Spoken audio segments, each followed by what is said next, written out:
The Secret Garden ending explained why the new adaptation decided to burn it all down. Fans of Frances Hodgson Burnett's The Secret Garden may have noticed some particularly dramatic changes to the ending of the 1911 novel in Mark Munden's new adaptation.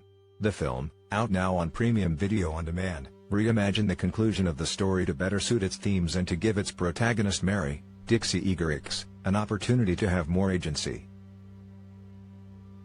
Jack Thorne, who penned the script for the film, which is set in 1947 instead of the early 20th century, wanted to find a way to rid the characters of Misselthwaite Manor, the gloomy house that's been in disrepair since the end of the war.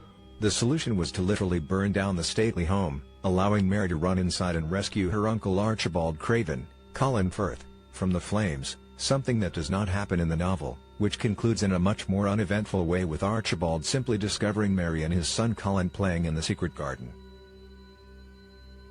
We went through a number of different iterations and a number of different ways of telling it, Thorne explains. It was the hardest thing, actually. And I think any editing it was the hardest thing too. What we decided upon was we needed a way the ending spoke to this great big ruin we'd created in order to tell our version of the secret garden. This felt like a way of A, keeping Mary very, very central to the telling, and B, getting rid of that specter, of the house, so that the secret garden is the place where they start anew. I think this film is all about casting off history, and Mary casting off her history, and maybe by the end they've all been made stronger by casting off the history of Misselthwaite as well.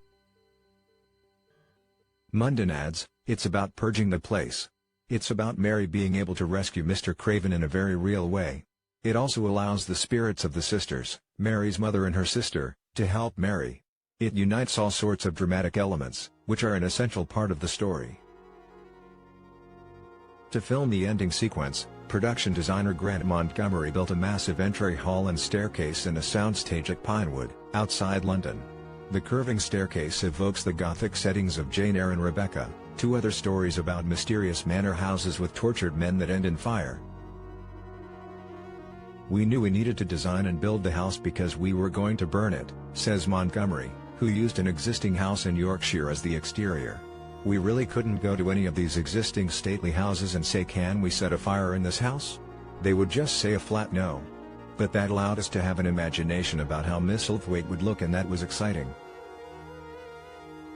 While some of the fire was added with CGI, most of the flames were real, with the filmmakers creating a controlled burn at Pinewood.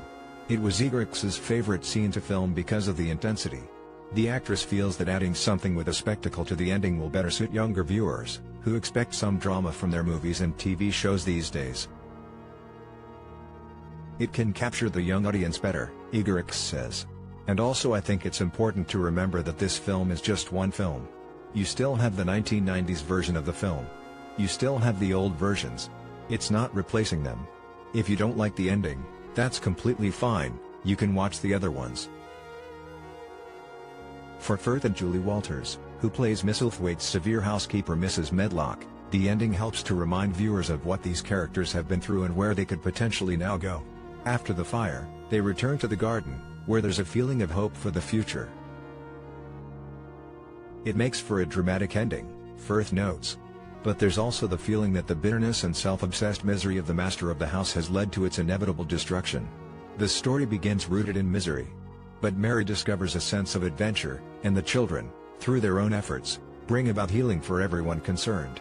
The garden is not only an obvious metaphor, but also has its own part to play. Especially in this adaptation, where nature operates like a character in the story. It's about regeneration, Walters adds. They're going to come out of this. I like it because you get the feeling that it's a hugely positive growth. Out of devastation and destruction comes this lovely light and growth and life.